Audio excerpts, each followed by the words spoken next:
Warning, spoilers for WandaVision and Doctor Strange, which is odd because Doctor Strange has been out for 5 years now. Hello, and welcome back to Theories with Attakrus episode 6. I'm so excited to bring you guys this because it's been so long. If you haven't seen the prologue, which you don't need to watch for this theory, I'll leave, if you want to watch it, I'll leave it in the comments, the description, or both. So, without wasting any more time, let's get into it. So, bare bones for the plot, multiverse. Moving on. Main characters. So, if you haven't seen WandaVision, let me give you an inside scoop real quick. Wanda creates a world surrounded by a barrier based off of different styles of TV, with Vision and later on her two sons inside. Bear with me. There was a villain, she takes him down, the barrier goes away, as do Vision and her sons. The villain identifies a flaw. Wanda doesn't practice her powers all that much, and I don't blame her. In all honesty, I don't blame her. So, after the show ends, Wanda goes up to a little cottage and studies her magic, but something's off. So she's scrolling through, magical books and whatnot, studying, and then the cries of her two sons. So, at this point, she went from Jedi mind tricks in Age of Ultron to seemingly bending reality.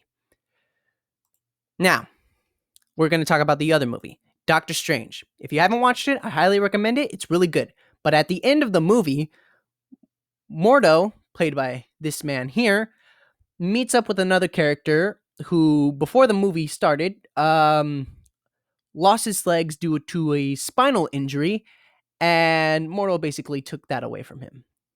He took away the ability to walk.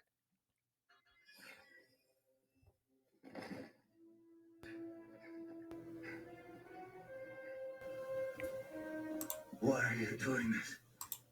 Because I see at long last what's wrong with the world.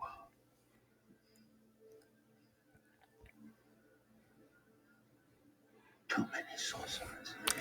Now, you may be wondering, why would Mordo be in this movie? Well, I'll tell you why. Doctor Strange took place in 2016. The latest we have of the MCU is No Way Home, which takes place in the fall of 2024. Props to Screen Rant for providing me with the article for that.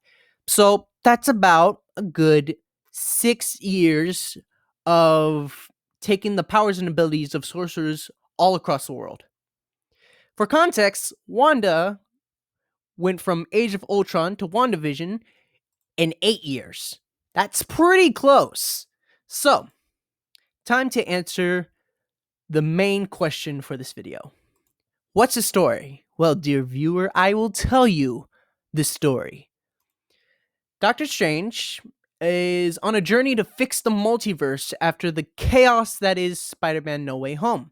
Joined by him is WandaVision, who her main objective is to find her two sons while also assisting him. In all this multiversal chaos, though, the both of these two fight against Mordo.